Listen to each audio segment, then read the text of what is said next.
Jangan diabaikan, 5 amalan ringan ini pahalanya akan merubah total hidupmu. Assalamualaikum warahmatullahi wabarakatuh. Alhamdulillahi rabbil alamin. Asyhadu an la ilaha illallah wahdahu la syarika lah. Waliyus salihin wa asyhadu anna sayyidana wa nabiyyana Muhammadan abduhu wa rasuluh. As-sadiqul amin. Allahumma salli wa sallim wa barik ala sayyidina Muhammad وعلى آله وصحبه ومن تبعهم بإحسان إلى يوم الدين. سبحانك لا علم لنا إلا ما علمتنا إنك أنت العليم الحكيم. Para hadirin kaum muslimin muslimat, mukminin mukminat, semoga senantiasa dimuliakan dan diberkahi Allah Subhanahu wa taala. Dalam kesempatan yang singkat ini saya ingin mengingatkan beberapa amalan. Menurut saya amalan ini rata-rata sudah ditahu oleh orang dan hafal, tapi cukup banyak yang melalaikan, tidak menyadari amalan yang sederhana ini dianugerahkan oleh Allah dengan pahala yang amat-amat besar. Yang pertama, bacaan Al-Quran.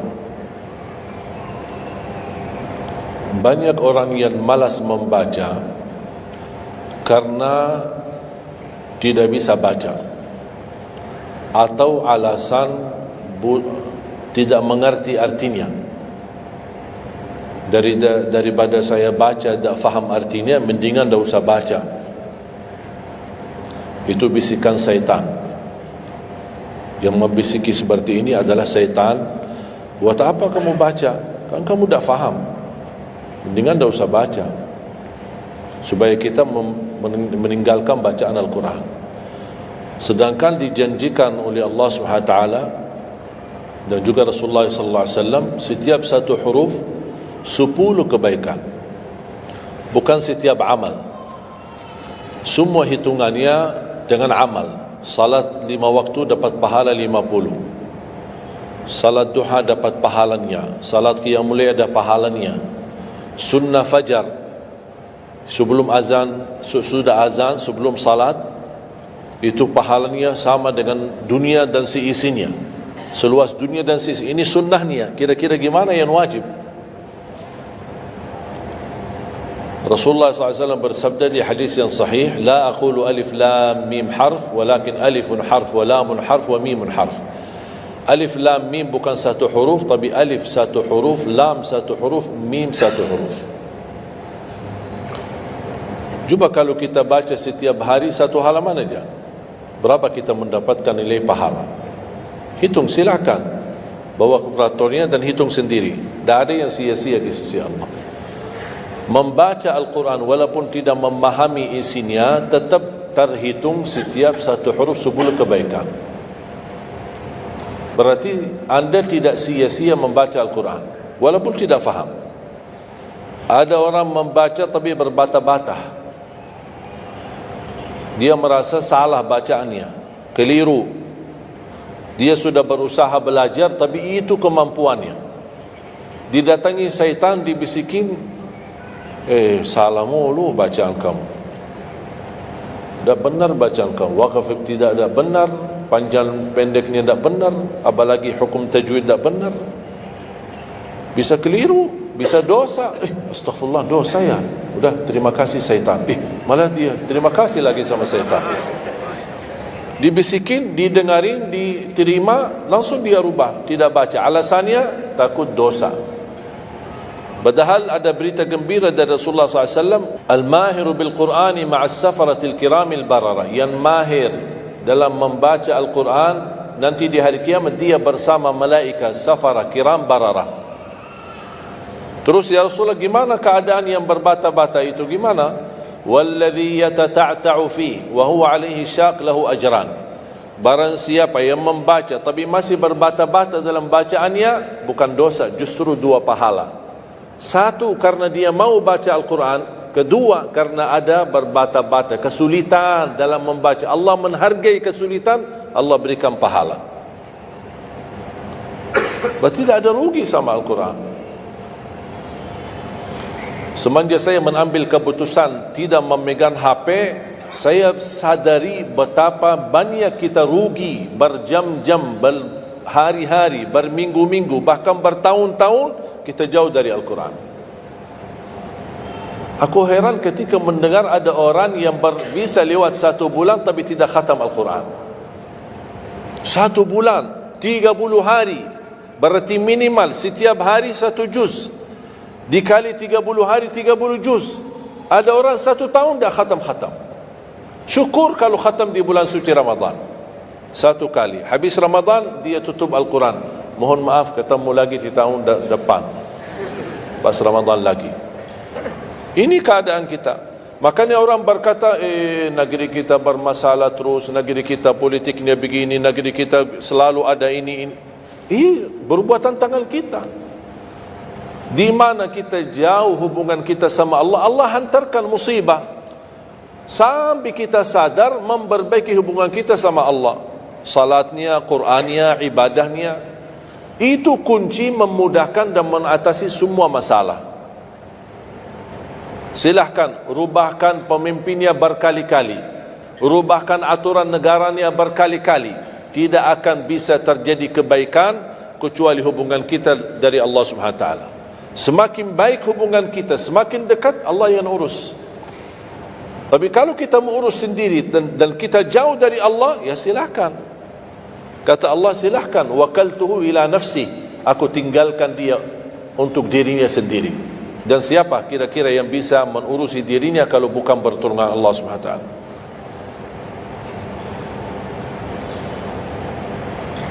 Jangankan bisa khatam Al-Quran dalam 30 hari,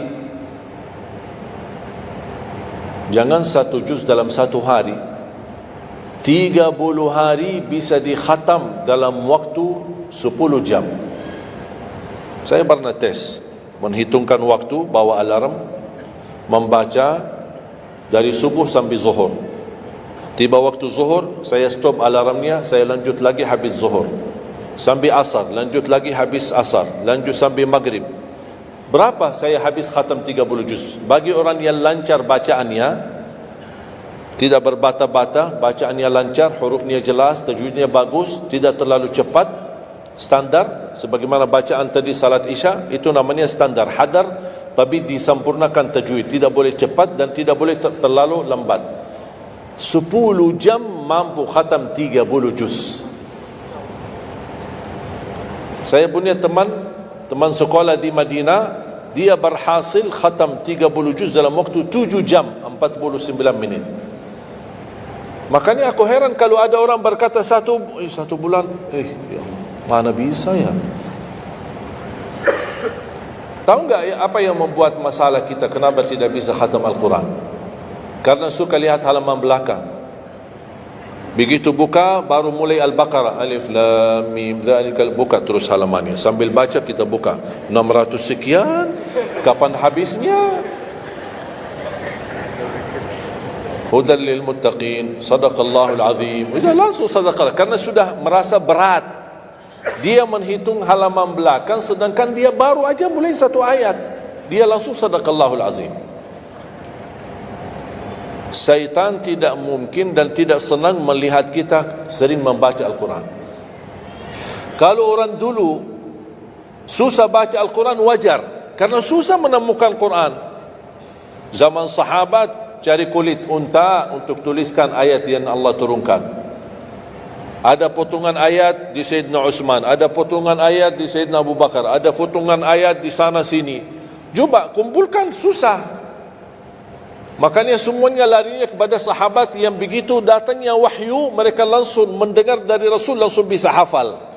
Seperti Sayyidina Ubay bin Ka'ab radhiyallahu an, Zaid bin Thabit radhiyallahu an, Anas bin Malik radhiyallahu an, Uthman bin Affan. Jadi mereka datangin para penghafal Quran. Dah ada mushaf, dah ada Quran, dah ada HP, bisa download Al-Quran 30 juz. Gimana? Tapi mereka tidak pernah tinggalkan Al-Quran. Bahkan ada di antara sahabat yang setiap malam tahajudnya khatam 30 juz dalam satu tahajud. Cuba bayangkan, kira-kira alasan kita apa? Quran sudah di mana-mana, dan segala terjemahan, warna-warni, tajwid, semua ada. Yang bagus, yang besar. Maaf, mata saya ada yang besar, ada segede meja ini, ada. Susah menemukan, alhamdulillah HP bisa sekarang isinya 30 juz, bisa dibawa kemana-mana, tak usah pusing mencari Al-Quran. Semua kemudahan, semestinya kita mampu mengalahkan sahabat Rasul, karena kita semua fasilitas ada. Apa yang kita mau bilang sama Allah? Ada seorang, mungkin Bapak Ibu pernah nonton di acara Hafiz Indonesia, namanya Kaila, buta. Dia setiap hari, saya tanya, kamu berapa murajaah bacaan Quran setiap hari? 5 sampai 7 juz. Buta, 5 sampai 7 juz. Saya kaget, tak panyakan, kan kasihan kamu. Dan kebetulan kamu sudah punya uzur, kamu dah baca Al-Quran sama sekali, ana yakin Allah maafkan. Buta, dah bisa. Tahu enggak jawabannya apa? Saya malu sama Allah menjadikan buta saya alasan tidak baca Quran. Ini anak usia 7 tahun, malu sama Allah menjadikan buta, padahal ini ujian. Butanya dari Allah, bukan dari dirinya. Tapi dia malu menjadikan buta itu alasan tidak baca Quran. Pertanyaan saya, alasan antum apa? Apa alasan? Sibuk, belum ada waktu. Ya, saya maklum, belum ada waktu. Memang dunia ini bikin stres, makanya tidak ada waktu. Saya nasihatkan mulai hari ini, jangan kasih Al-Quran sisa waktumu. Dalam istilah, kalau ada sisa waktu, insya Allah saya baca Quran. Kalau itu niatnya, dah bakalan. Tapi tolong utamakan Al-Quran dalam sehari-harimu. Minimal mulai harimu baca Quran, tutupi harimu baca Quran. Jangan tunggu sisa waktu. Wallahi Al-Quran keberkahannya luar biasa. Kesumbuhan, petunjuk, keberkahannya, menjaminkan ke surga, selamat siksa neraka, selamat dari siksa kubur. Banyak anugerah. Sayang, kadang-kadang kalau kita mendengar ada seorang da'i atau seorang ustaz, materi-materi bukunya bagus, isinya bagus, kita kejar, di mana buku itu jual. Kita cari informasi, di mana buku itu jual. Ini tulisan manusia, kita kagumi, kita banggakan, kita suka dan kita ikuti, bahkan kita kejar di mana-mana. Al-Quran kalamullah. Masa kalam manusia lebih mulia di hati kita daripada kalamullah? Silahkan, boleh kagumi apa penyampaian ustaz, da'i, tapi jangan melebihi apa kata Allah. Jangan kita terharu ketika mendengar seorang berceramah, tapi berkali-kali kita simak ayat suci Al-Quran, tidak pernah meneteskan air mata, seperti mendengar surat kabar atau koran. Masalah. Ternyata ucapan manusia lebih menyentuh hati. Padahal kata Allah, kalau Al-Quran diturunkan di atas gunung bisa hancur jadi tanah basir. Kembali lagi, jangan lewat satu hari belum baca Quran. Tidak bisa baca, masih bisa simak, dengar, setelkan murattal dari HP-mu. Manfaatkan kondisi macet di Jakarta. Manfaatkan, lagi naik motor, taruh apa ruginya? Ruginya apa? Simpan handsfree di telinga, ya sambil bawa motor. Dengarin ayat suci Al-Quran. Nikmat, berkah, dalam lindungan Allah, disertai malaikat. Apa ruginya? 1 jam di dalam perjalanan, tidak ada rugi. terhitung memang umur kita, tapi sudah diisi mendengar Al-Quran. Juga banyak waktu, nikmat. Kalau saya merasa kesibukan mengganggu sampai tidak ada luang waktu cukup untuk saya bisa baca tilawah di rumah, saya menikmati di jalan. Apalagi kalau mau pergi ke acara, apalagi kalau keluar kota, berjalan lumayan jauh, nikmat. Ya Allah, mudah-mudahan macet terus. Nikmat, macet ini menjadi nikmat. Dah fikir macetnya karena lagi melihat Al-Quran. Beda sama orang, hanya sepanjang berjalan cat HP, HP. Merasa bosan, sudah semua cat sudah dilewati, semua SMS sudah dibalas, semua pesan-pesan sudah dibaca. Akhirnya bosan, macet mulu ini Jakarta. Nanti temannya di sebelah, kalau bukan macet, bukan Jakarta loh. Itu habis waktu, sia-sia. Padahal Al-Quran ini kita baca tidak mesti dalam keadaan wudu. Apalagi kita dalam perjalanan, kita naik motor atau naik mobil, kita bisa dengan handphone kita, HP kita. Ada orang terus, gimana saya membawa Al-Quran terus saya tidak berwudu? Kan kamu menyentuh HP, bukan menyentuh Al-Quran. Bersentuhan dengan HP. Jadi saya harap sekali lagi mohon dengan sangat, kalau boleh terima permohonan saya, tolong tinggikan perhatianmu kepada Al-Quran. Ingin berkah rezeki, berkah umur, sihat wal afiat, bahagia selamat dunia akhirat, tolong perhatikan Al-Quran. Semakin banyak perhatian kamu kepada Al-Quran, semakin banyak perhatian Allah kepadamu. Terserah kamu milih. Mau dapat perhatian dari Allah cuma 1 jam, ya udah 1 jam aja baca Quran. Mau perhatian dari Allah selalu, udah selalu bersama Al-Quran. Karena ini Al-Quran kalamullah, bukan makhluk, bukan diciptakan, diturunkan. Kalamullah, ucapan Allah subhanahu wa ta'ala. Masa kita tidak tertarik? Cukup karena ini kalamullah, itu sudah cukup membuat kita tertarik. Masa kalam manusia lebih kita tertarik daripada kalamullah? Belum apalagi dijadikan setiap satu huruf 10 kebaikan.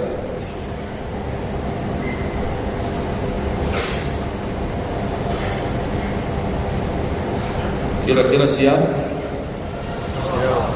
Minimal mulai harimu baca Quran, tutupi harimu baca Quran.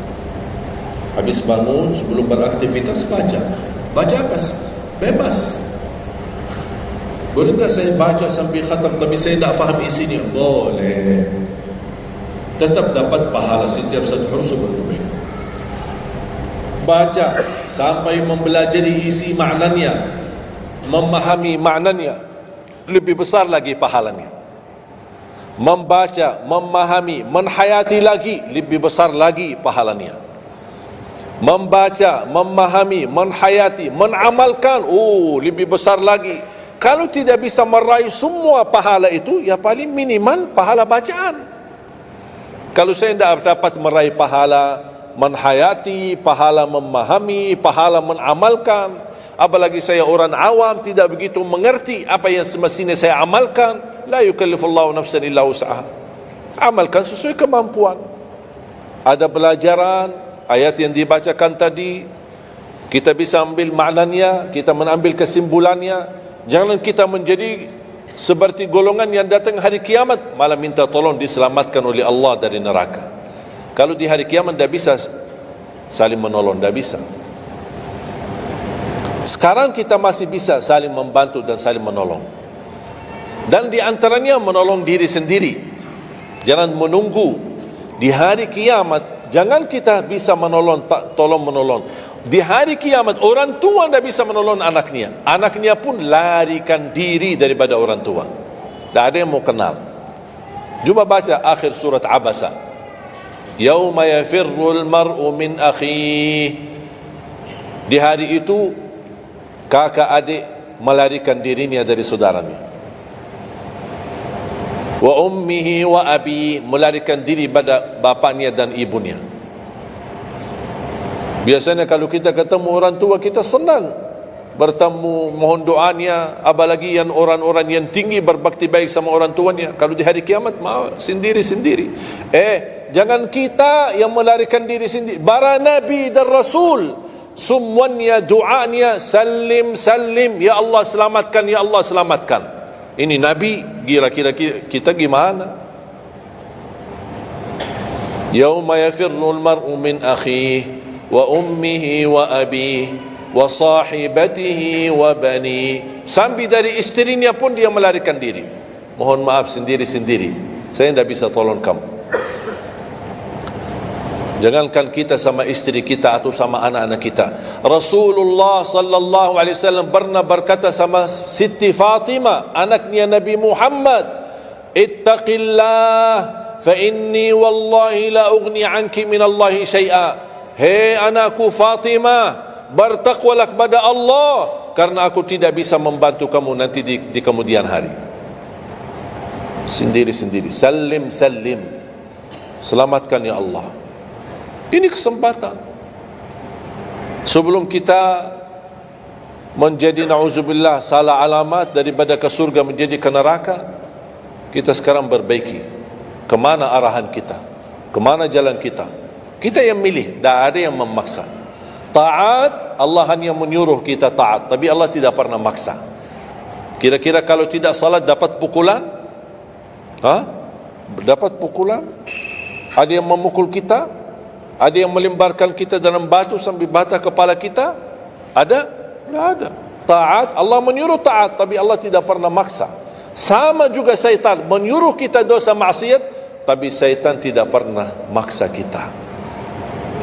Sebagaimana ayat tadi dibacakan, ayat surah Ibrahim ayat 22, syaitan berkata, aku tidak punya kuasa di atas kalian, tapi aku hanya menyuruh kalian terlalu cepat taati. Kata syaitan, terlalu cepat respon, aku hanya menyuruh.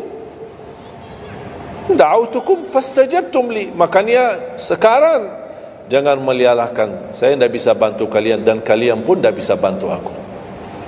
Kita dua-duanya dijerumuskan dalam neraka, na'udzubillah min dzalik. Oleh karena itu, jemaah sekalian, kesempatan, mumpun masih kita umur, masih punya kesehatan, manfaatkan. Karena akan datang satu saat, sekarang bukan masalah umur, masalah sehat. Tiba-tiba bisa sakit, virus di mana-mana. Kemarin saya punya saudara saya baik-baik aja, tidur bangun sakit, sampai matanya, mukanya macam sakit. Tiba-tiba dah bisa berbicara baik-baik, dah bisa baca Al-Quran dengan baik, dah bisa salat dengan baik. Ini kan mengganggu.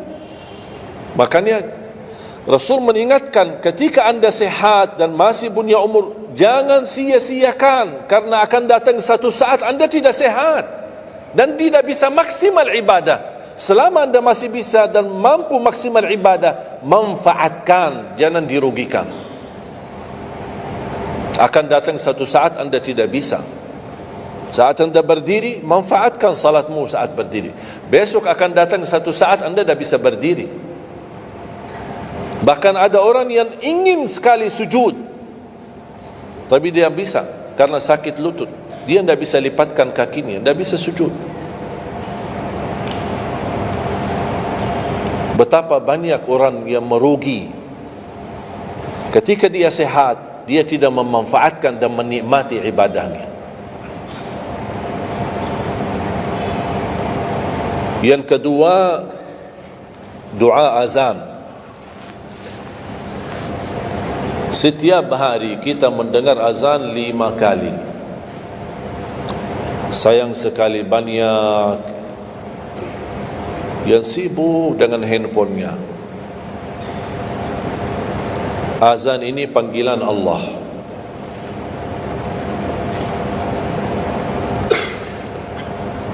Barang siapa, kata Rasulullah SAW, mengikuti perkataan muazzin,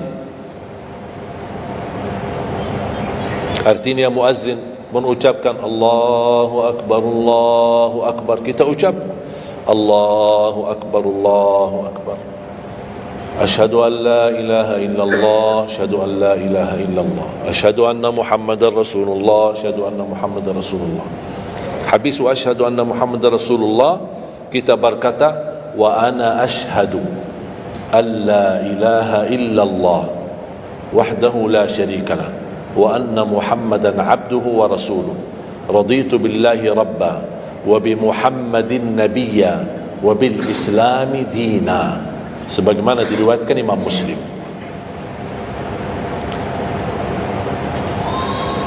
Hayya 'alas salah, kita jawab la haula wala quwwata illa billah.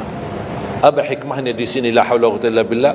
Ya Allah, kami tidak punya daya dan kekuatan untuk menghadiri panggilan-Mu kecuali dengan pertolongan-Mu ya Allah. Karena hayya 'alas salah butuh gerak, bergerak, datang.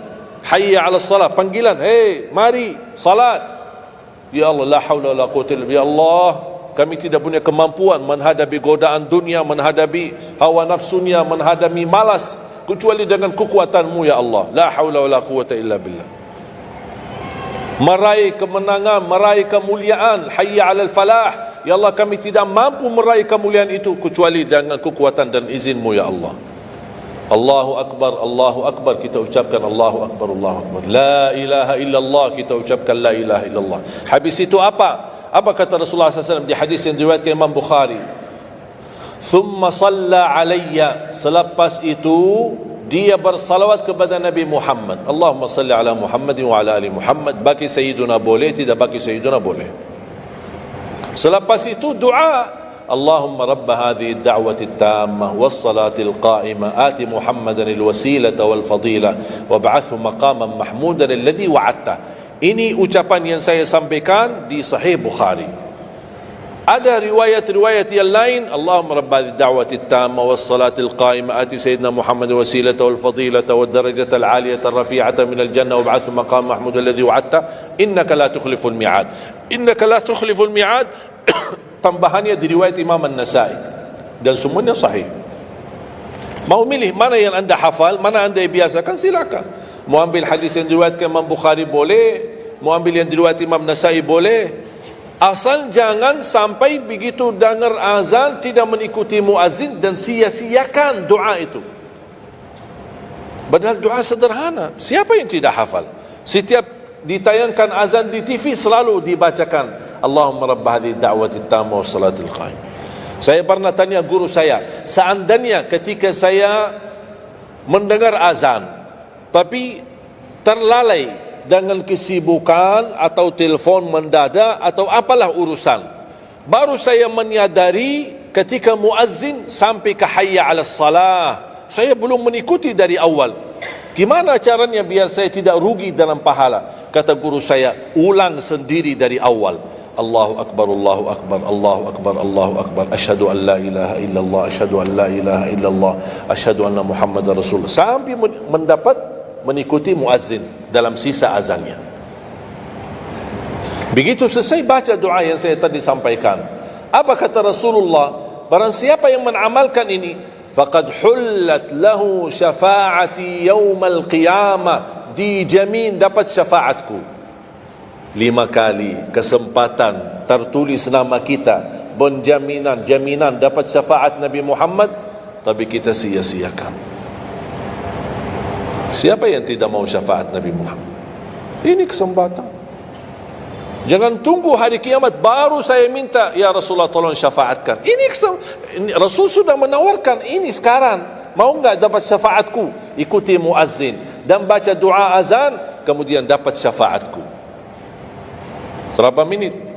Tak sampai 2 minit.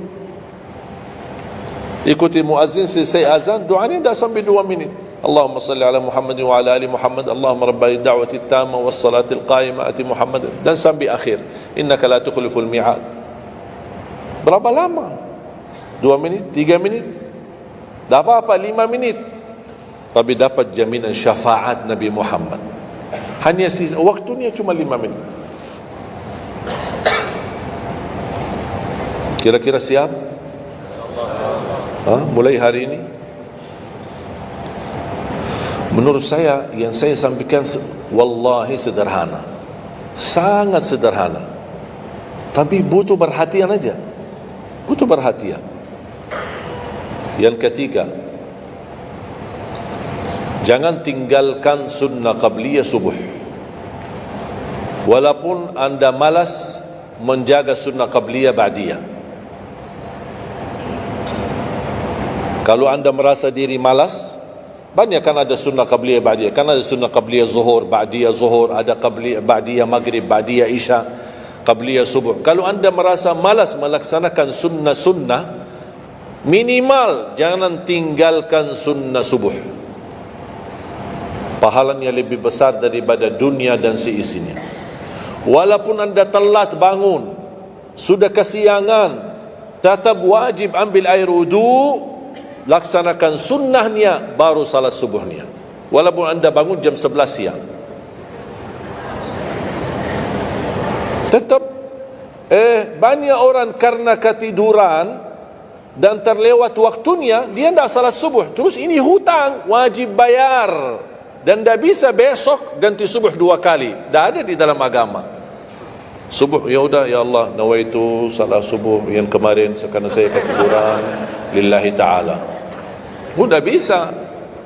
Apa kata ini? Bukan, mohon maaf, ini bukan kata saya supaya orang jangan ini pendapat baru. Bukan kata saya, tapi kata Rasulullah SAW. Bukan kata Majlis Ulama Indonesia, bukan kata saya, bukan kata siapa-siapa. Kata Rasulullah sallallahu alaihi wasallam di hadis yang sahih, "Man nama an salatin aw nasiyaha falyusalliha mata dzakaraha, la kaffarata laha illa dzalik." Ya Allah, terima kasih ya Rasulullah. Sepertinya Rasul sudah diberitahu umatnya bakal ketiduran banyak dari salat.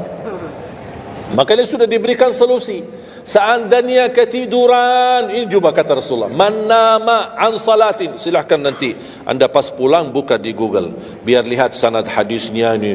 Oh, Syekh Ali kau bawain hadis yang dah benar ni. Silahkan. Tahu, kenal enggak Syekh Google? Syekh Google kenal? InsyaAllah semua ilmu dia tahu. Tinggal masukin aja. Barang siapa yang ketiduran dari salat, hadis, terus klik, dia keluar. Semua dasarnya apa tu dijelaskan. Semua. Mu bahasa Arab ada, mu bahasa Indonesia ada, mu bahasa Inggris pun ada. Syekh Google hebat. Man nama an salatin aw nasiyaha falyusalliha mata dzakaraha, la kafarata lahu illa dzalik. Barang siapa yang ketiduran, coba ketiduran. Tidur menurut ulama dianggap uzur. Karena istri saya ketika saya keluar kota, dia hubungi dan dia bangun kesiangan, kira-kira jam 8. Dia telefon dan nangis. Kenapa nangis? Sakit? Enggak, ketiduran tadi subuh. Ya udah, ambil air wudu, salat subuh. Rasulullah aja pernah ketiduran dari salat subuh. Yang tidak boleh, jangan terlalu sering. Kalau sekali-kali karena sakit, terlalu lelah, capek, Allah maklumlah kita manusia lemah. Tapi jangan setiap hari ketiduran. Ya Allah, maaf ketiduran ya. Kira-kira di jam kantor, kalau setiap hari kita telat, alasannya, ya maaf bos, ketiduran. Besok lagi alasan yang sama, maaf ketiduran. Besok lagi alasan yang sama. Kira-kira gimana? Dipecat enggak? Dipecat. Malu kita, sama manusia aja tak berani kita dengan alasan yang sama, kita selalu itu aja. Masa sama Allah kita berani? Sekali-kali boleh uzur, capek, sakit, sekali-kali, tapi jangan terlalu sering. Ketika kita bangun jam berapapun wajib laksanakan, karena kata Rasulullah tidak ada kafarah yang lain. Tidak ada kata ganti dengan uang atau ganti dengan sedekah atau ganti dengan, tidak bisa. Tunaikan. Falyusalliha, kata Rasulullah, falyusalliha, segerakan salat itu jam berapapun, walaupun kesiangan.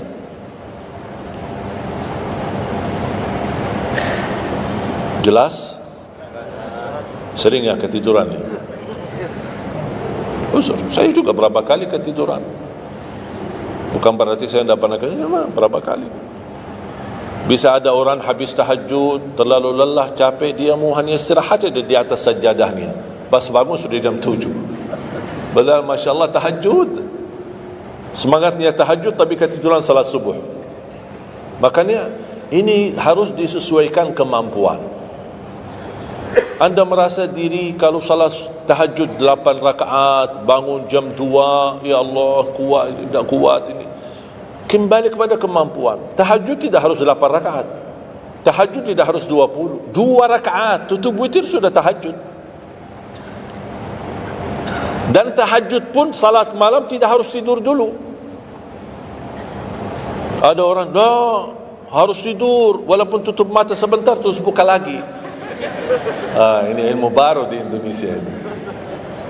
Saya pernah share satu video, ada satu komen dari jamaah, enggak, saya belajar harus tidur dulu walaupun tutup mata sebentar terus buka lagi. Kembali kepada kemampuan. Ada yang biasa tidur, bangun tengah malam, sepertiga akhir, itu lebih afdal. Tapi ada yang tahu dirinya, kalau saya tidur mana bisa bangun. Udah, mendingan daripada tidak ada tahajud malam itu, mendingan kita salat. Dan ini bukan kata saya dan bukan kata ulama, tapi kata Rasulullah sallallahu alaihi wasallam. Sebagaimana di hadis yang sahih kata Abu Hurairah radhiyallahu an, pernah Rasulullah menwasiatkan aku jaga witir sebelum tidur. Berarti Rasul mengizinkan kita melaksanakan ibadah salat malam, di antaranya witir sebelum tidur. Umar bin Khattab radhiyallahu anhu punya kebiasaan witir sebelum tidur. Ditanya, kenapa witir sebelum tidur? Dia kata, saya takut meninggal dunia dalam keadaan tidur, belum tertulis nama saya sebagai ahli witir. Saya punya kebiasaan habis pulang ke rumah sebelum tidur ambil air wudu, salat 2 rakaat sunnah wudu, kemudian salat 2 rakaat muqaddimah witir, kemudian 1 rakaat witir, baru saya tidur. Kalau dapat bangun lagi, alhamdulillah bisa tahajud, tapi tidak boleh witir lagi karena sudah witir duluan. Sudah faham? Sederhana enggak Islam ini? Sederhana. Banyak orang yang berkeinginan tahajud, berkeinginan salat witir, tapi kan harus tidur. Saya orangnya berat tidur. Kalau saya tidur mana bangun lagi? Udah, kesempatan bisa anda laksanakan sebelum tidur. Ada orang yang memang tidurnya aja akhir, jam 12, jam 1 baru dia bisa tidur.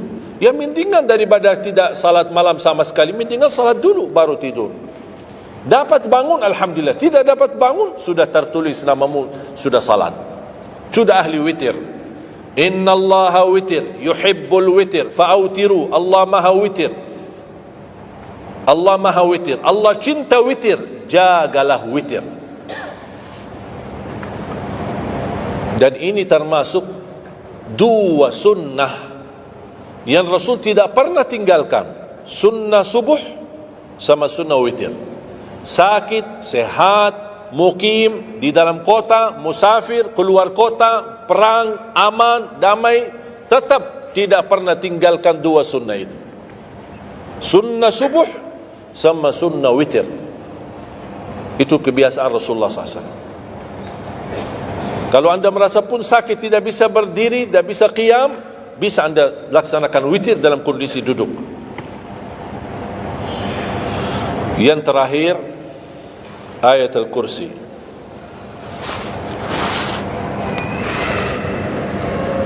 Jangan tinggalkan ayat al-kursi lepas salat.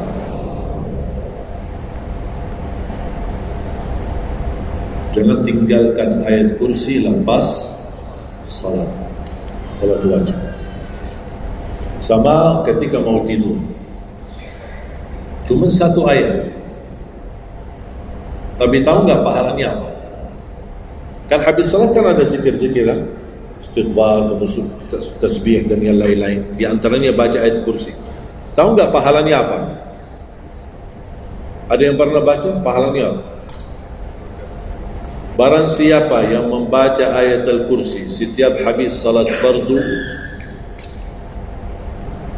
Laisa bainahu wa bainal jannati illa an yamut. Tidak ada sesuatu yang mampu menghalanginya masuk surga kecuali menunggu mati. Cuma baca ayat kursi. Dan ketika mau tidur, lagi buru-buru, ada meeting, ada rapat, ada urusan mendadak, habis salat, astaghfirullah, astaghfirullah, astaghfirullah, Allahumma antas salam wa minkas salam, sampai selesai langsung baca ayat kursi. Terus subhanallah itu yang lain-lain gimana? Dapat apa? Sambil jalan naik motor, subhanallah, subhanallah, subhanallah, subhanallah, sambil jalan.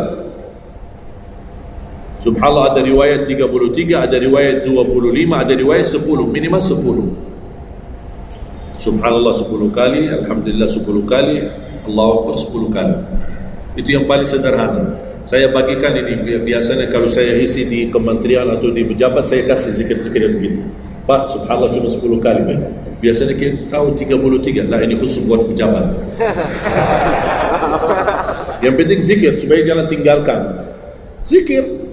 Banyak orang sibuk, mendadak ada urusan, udah zikir. Subhanallah cuma 10 kali. Subhanallah 10 kali, alhamdulillah 10 kali, Allahu Akbar 10 kali. Itu paling cepat. Subhanallah. Ternyata di dalam agama ada yang juga hemat. Hemat sederhana tapi pahalanya tetap besar dan dikurangi. Tidak ada pahala yang hemat. Semuanya pahala sempurna, semuanya pahala agung, sempurna dan luar biasa dahsyat balasan Allah Subhanahu wa taala. Makanya jangan disia-siakan.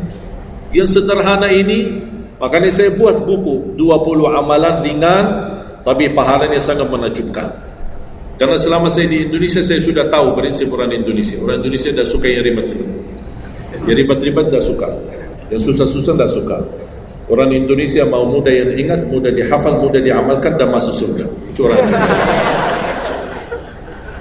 Ya, jadi yang susah-susah, iya gimana ini suruh baca 1000 kali? Mana ada waktu 1000 kali? Baca ada sudah 100 kali udah ngantuk. Saya kasih yang sederhana. Kenapa saya kasih? Karena kemampuan beda-beda. Ada yang tekadnya tinggi, kemampuannya luar biasa dahsyat, bisa ribuan kali dia berzikir, dia silakan. Tidak ada yang melarang kita berzikir, bebas berapapun. Tapi ada yang malas. Udah. Jadi alhamdulillah di dalam ajaran Islam kita ada malas ya, ini pilihan malas. Makanya saya bikin 20 amalan dan ini buku 20 amalan ringan, pahalanya sangat menakjubkan. Pahalanya sangat besar walaupun amalannya ringan, mudah, sederhana. Dan buku ini hanya laku di Indonesia, tidak laku di Arab. Karena cocok dengan budaya Indonesia, saya sudah hafal. Sama dengan bacaan. Mohon maaf tadi kepanjangan Isya. Pas begitu saya ingat merindukan kota Madinah, suasana Madinah. Pas di rakaat yang kedua saya, ini saya di Indonesia. Makanya saya tidak jadi panjang rakaat kedua, biar lebih cepat. Karena memang budaya ini tidak bisa panjang-panjang, lama-lama tidak bisa. Kalau kulhu bisa dibagi 2, terima kasih.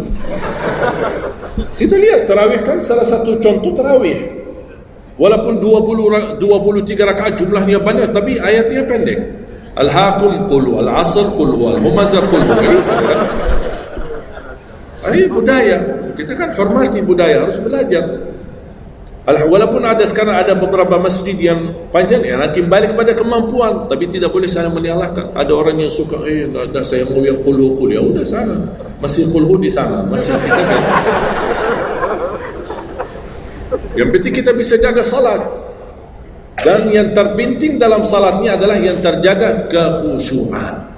Bukan masalah jumlahnya, bukan masalah kepanjangannya, tapi kekhusyuan.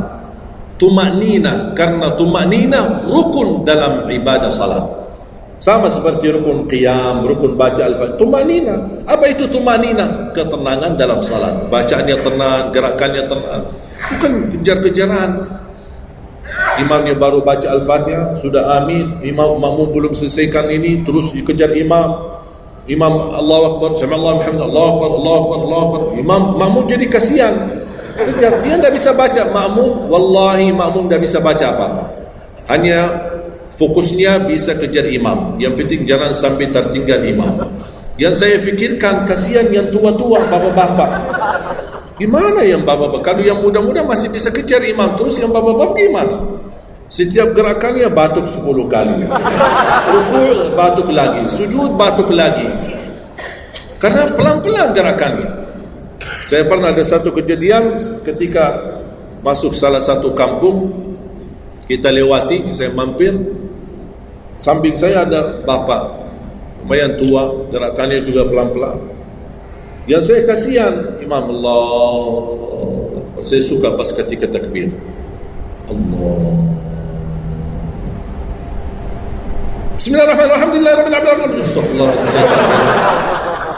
Barusan enak, takbirnya enak kok, bacanya kenapa enggak? Ini pelan-pelan aja, santai aja, santai. Walaupun baca satu ayat dua, bukan masalah berapa banyak bacaannya, yang penting kekhusyuan, tumakninah, karena rukun tumakninah. Allahu Akbar, sami'allahu hamdah. Saya lihat bapak ini sebelah saya masih bisa kejar imam. Bapak ini dah kejar-kejar. Imam sudah rukuk, bapak belum rukuk. Begitu imam sami'allahu hamdah, bapak dah jadi rukuk, diikut sami'allahu hamdah. Astagfirullahalazim. Pas sujud, kita sudah sujud 2 kali, bapak kan pelan-pelan sambil batuk. Terus dia turun sujud. Pas dalam kondisi sujud, kita sudah berdiri, bapak kan baru dia turun, dia berdiri lagi. Astagfirullahaladzim. Pas di rakaat yang kedua, saya megang tangannya, Pak, kita pulang aja deh. Biar bapak salat di rumah. Kasihan bapak tidak bisa salat, tidak bisa rukuk, tidak bisa sujud, tidak bisa apa-apa.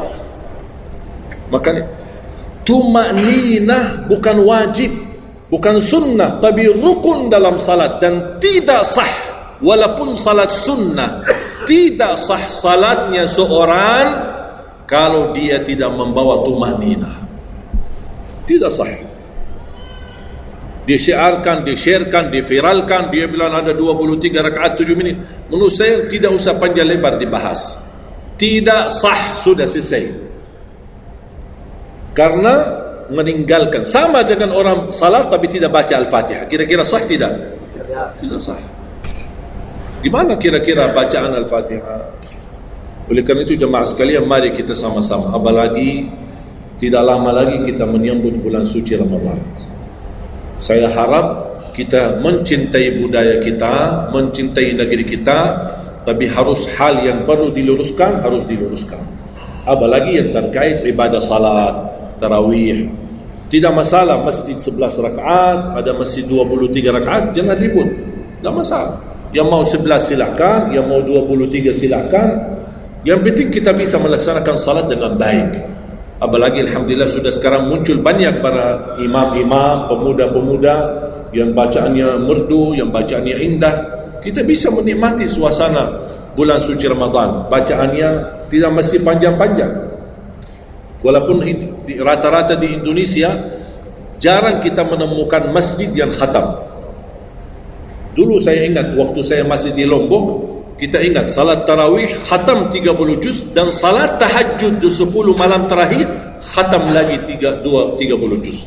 2 kali kita khatam dalam 1 bulan Ramadan. Tapi ini karena permintaan dari lingkungan dan jamaah. Kalau tidak ada permintaan susah. Apalagi orang baru datang. Saya sering memperhatikan orang baru datang kayaknya salah masuk masjid. Pas begitu melihat imamnya kepanjangan, masjid apaan, mundur ke belakang. Karena saya pas ketika lihat ada makmum mundur, saya baru masuk. Bapak mau kemana? Mau ambil wudu lagi. Pas habis salat saya tarik kanan kiri, tidak ada. Ternyata ambil wudu di rumahnya. Jadi karena tidak semua bisa, makanya tidak boleh kita saling menyalahkan, tapi kita harus saling mengingatkan. Saling mengingatkan. Mari kita sama-sama menjaga ibadah yang benar. Mari kita sama-sama menjaga ibadah yang khusyuk, ibadah yang tumakninah. Mudah-mudahan amalan-amalan yang saya sampaikan tadi, mudah-mudahan bisa diingat, bisa dihafal dan mudah diamalkan. Masih ingat kan? Atau perlu saya ulang? Amalan pertama, Quran. Minimal mulai harimu baca Quran, tutupi harimu baca Quran. Yang kedua, ikuti muazzin, sama juga disertai doa azan karena jaminan dapat syafaat Nabi Muhammad SAW. Yang ketiga, jangan tinggalkan qabliyah subuh sesudah azan. Walaupun anda bangun telat, melaksanakan salat subuhnya tetap didahulukan dengan salat sunnahnya. Terus yang keempat, Witir. Witir. Jangan lewat satu malam belum witir. Walaupun anda bisa laksanakan witir habis salat sunnah ba'diyah Isya atau sebelum tidur anda di rumah bisa laksanakan witirnya. Terus yang yang keenam, ayat kursi setiap habis salat fardu. Mudah-mudahan insyaAllah amalan ini yang sederhana mudah-mudahan bisa kita jaga. Walaupun sederhana, tapi saya yakin akan membantu menjadikan banyak perubahan dalam kehidupan kita. Akan bertambah keberkahan, ketenangan. Kita akan merasa jauh lebih sejuk, bahkan jauh lebih nikmat untuk kita beribadah. Baru saya ingat satu hal, sedekah. Kalau bisa, sedekah subuh. Pengalaman saya, dari semua pelajaran yang saya pelajari, saya menemukan sedekah semua waktu baik. Jumat, waktu majlis ilmu, habis majlis ilmu, semua sedekah itu baik. Tapi saya menemukan sedekah subuh itu yang paling baik, yang paling dahsyat, yang paling cepat terkabul hajat kita. Kenapa sedekah subuh dahsyat? Karena setiap waktu subuh Allah turunkan malaikat, tugasnya cuma satu, mendoakan orang yang berinfak di subuh hari. Tidak usah payah dan susah cari orang miskin subuh hari. Mulai malam ini anda sediakan kota amal dalam rumahmu, atau anda bisa pinjam seperti kota amal ini Darut Tauhid ya, ini bisa anda pinjam atau minta sama Darut Tauhid. Anda bisa simpan di rumah. Setiap habis subuh sebelum beraktivitas isi sedekah. Yang lebih dahsyat lagi, sedekah yang disertai doa. Karena wallahi terjamin doamu terkabul dengan wasilah sedekah subuh. Sakit, ya Allah, aku mohon dengan berkat sedekah ini sembuhkan penyakitku. Kalau orang tua yang sakit, doakan orang tua. Ya Allah, dengan berkat sedekah subuh ini sembuhkan orang tua saya. Mencari jodoh, mencari kerjaan, apapun masalah yang anda hadapi, masalah hutang, masalah apapun. Orang tua sudah meninggal, ya Allah, aku mohon dengan berkat sedekah ini titipkan pahala sedekah ini untuk kedua orang tuaku. Apa saja, mau hafal Al-Quran, tapi kalau boleh saya usulkan, satu kali sedekah fokus satu hajat. Jangan sedekahnya koin tapi doanya sambil terbit matahari. Malu sama Allah. Kelamaan doanya, sambil malaikat tulis doanya, kelamaan. Banyak sekali doa. Satu kali doa, satu kali hajat, satu kali sedekah. Sesuaikan. Bukan Allah tidak bisa, Allah maha bisa menolong kita, tapi kita malu. Masa kita sedekah begitu saja tapi kita minta panjang lebar? Ya, tolong disesuaikan. Tapi rutin, wallahi dahsyat. Antum insyaAllah akan merasakan sedekah subuh, subhanallah. Setiap jamaah yang saya sampaikan, termasuk ada keluarga yang sudah lama menikah, tidak punya keturunan, saya memberikan amalan ini. Suami istri masing-masing mengamalkan. Isi sedekahnya, ya Allah, aku mohon dengan berkat sedekah ini karunialah kepada kami keturunan. 17 tahun mereka tidak punya keturunan. Alhamdulillah 6 bulan kemudian saya dapat berita gembira dari mereka, kabar baik, alhamdulillah istrinya positif hamil. Sedekah subuh luar biasa dahsyatnya. Sedikit tapi rutin. Sampai insyaAllah kita dipanggil oleh Allah, mudah-mudahan dalam keadaan husnul khatimah. Allahumma ighfir lana wa liwalidina wa li jami'il muslimina wal muslimat wal mu'minina wal mu'minat al ahya'i minhum wal amwat. Allahumma ya Allah, jadikan pertemuan ini membawa barakah bagi kami, jadikan sisa umur kami lebih baik daripada yang sudah lalu, jadikan segala perjuangan kami, sedekah kami, infak kami, amalan salih kami menjadi pahala besar di sisi-Mu ya Allah, menjadikan membawa syafaat bagi kami di hadapan-Mu hari kiamat. Akhiri hayat kami dengan husnul khatimah. Ampuni dosa kami, ampuni kedua orang tua kami. Ya Allah, aku mohon untuk semua jemaah yang hadir, selepas majlis ini masing-masing pulang sudah diampuni segala dosanya, disucikan hatinya, dibersihkan jiwanya, diselamatkan setiap langkah-langkahnya. Jadikan kami semua penghafal Al-Quran, berakhlak-akhlakul Quran, menjadi ahlul Quran, pencinta Al-Quran, dan di hari kiamat mendapatkan syafaatnya Al-Quran. Birahmatika ya arhamar rahimin. Rabbana atina fid dunya hasanah wa fil akhirati hasanah wa qina adzaban nar. Wa sallallahu ala sayyidina nabiyina Muhammad wa ala alihi wa sahbihi wa baraka wa sallam. Walhamdulillahi rabbil alamin. Akhirul kalam, subhanakallahumma bihamdika asyhadu an la ilaha illa anta astaghfiruka wa atubu ilaik. Assalamualaikum warahmatullahi wabarakatuh.